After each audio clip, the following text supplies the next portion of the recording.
আপনার পড়াশোনার শুরুটা, হাতে খড়িটা কার মাধ্যমে হয়েছিল, কোথায় হয়েছিল?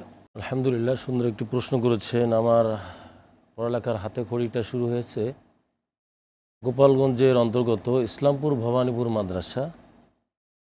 তো সেখানে আমি শুরু করেছি এবং সেটা শুরু হয়েছে আমার মায়ের মাধ্যমে। আলহামদুলিল্লাহ।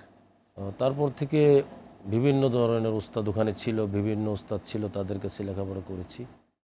মানে নাজেরা এটা শুরু করেছিলাম, আর হেফসেটটা আলাদা। ওটা কোথায়? হেফসটাও আমি ইসলামপুর ভবানীপুর মাদ্রাসা করেছি, যেটা আপনারা জানেন যে পদ্মার উপরে সব থেকে বড় মাদ্রাসা গহরডাঙ্গা, পাশাপাশি ইসলামপুর ভবানীপুর মাদ্রাসা। তখন নাজেরা শুরু করি, আমার নাম ছিল তখন পারভেজ। আচ্ছা আচ্ছা। তো মাদ্রাসায় যাওয়ার পরে ওই মাদ্রাসার নাজিমে তালিমাত মুফতি ইউসুফ শাহ হুজুর বললেন যে ওর নামটা কি? বললো যে ওর নাম পারভেজ। এটা কোনো নাম হলো? এটা কোনো অর্থ হলো নামের? আচ্ছা। এর নামের তো কোনো ভালো অর্থ নেই। তখন উনি আমাকে একটা নাম দিলেন। উনি জবরদস্ত আলেম ছিলেন, আচ্ছা। বিখ্যাত আলেম ছিলেন। উনি তখন নাম দিলেন, ওর নাম আজ থেকে সাইফুল ইসলাম। তো সেই থেকে আমার নাম কিন্তু সাইফুল ইসলাম। সাইফুল ইসলাম।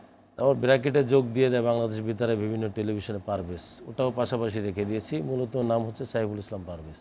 আচ্ছা আচ্ছা। এবং ওখানে নাজেরা পড়েছি, হেফস পড়েছি ওখানে। আপনার আব্বা আলেম ছিলেন না সাধারণ শিক্ষিত ছিলেন? না, আমার আব্বা সাধারণ শিক্ষিত ছিলেন, আমার দুই চাচা আলেম।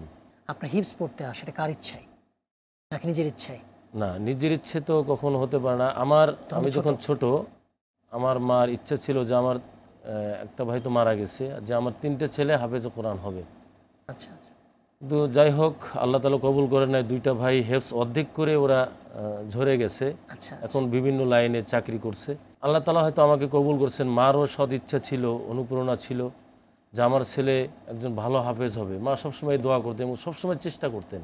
হয়তো মায়ের দোয়ার কারণে এই পর্যন্ত আমি এসেছি। আম্মা বেঁচে আছেন? না, আমার আম্মা মারা গেছেন, 8 বছর হয়ে গেছে।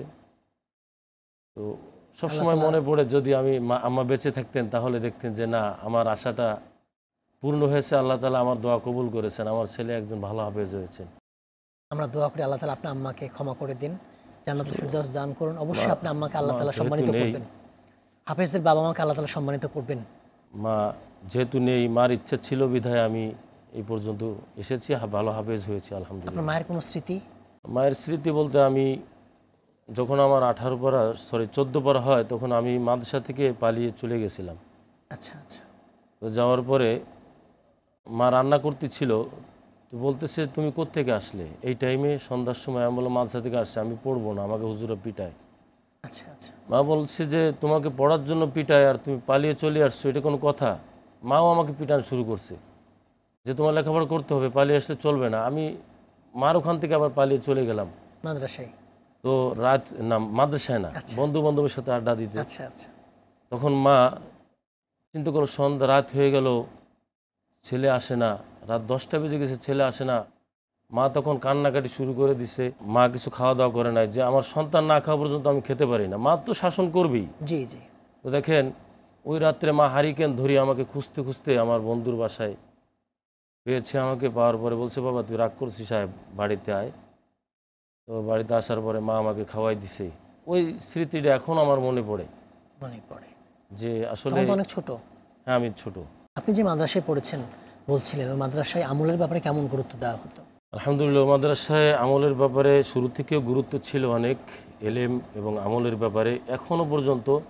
এখন তো আরও উন্নত সফলতার দিকে মাদ্রাসার ছাত্রদের লেখাপড়া, এলেম, কালাম এবং আমল এখনও ভালো আলহামদুলিল্লাহ। আপনার কাছে এবারে প্রশ্ন, একজন ভালো মানের হাফেজ, বিশ্বমানের হাফেজ হওয়ার জন্য, কারি হওয়ার জন্য বিশ্বস্ত আলেম, শিক্ষক এবং ভালো প্রতিষ্ঠান কতটা জরুরি? একজন ভালো হাফেজ, কারি, আলেম হওয়ার জন্য সর্বপ্রথম আমি যেটা মনে করি, মা বাবার সৎ ইচ্ছে থাকা লাগবে। আচ্ছা। মা বাবার যদি ইচ্ছেটা না থাকে, আমি বর্তমান প্রেক্ষাপটে দেখতেছি এরকম যে আমার ছেলেকে হাফেজ বানাবো, মায়ের পেটে থাকতে বা সন্তান হওয়ার পরে অসুস্থ হয়ে পড়েছে, তাহলে সন্তানটা যদি বেঁচে যায় ওকে হেফসখানায় দিয়ে দেবো, হাফেজ বানাবো। এই ইচ্ছেটা কিন্তু অনেকেই করে, জি জি, মান্যত করে। দেখা যাচ্ছে ছেলেটা সুস্থ হওয়ার পরে অনেকে মাদ্রাসায় কিন্তু দেয় না। আবার যদিও মাদ্রাসায় দেয়, শুধু কোনো মতে হাফেজটা বানানোর পরে স্কুল, কলেজ, ভার্সিটি দিয়ে দিচ্ছে। আচ্ছা। তা আমি মনে করি এটা কিন্তু একদম ঠিক না আসলে।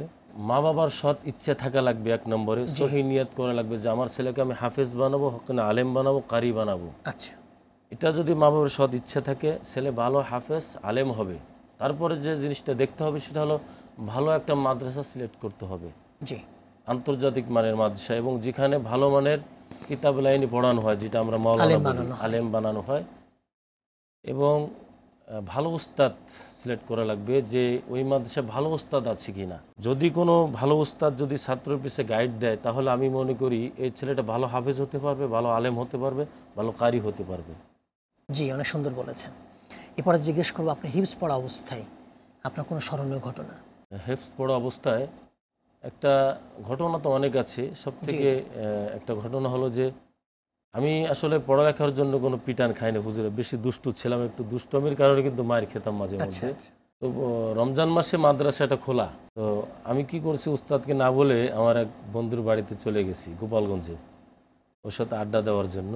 আমাকে খুঁজতেছে হুজুর, যে সাইফুল ইসলাম পারভেজ কোথায় গেছে।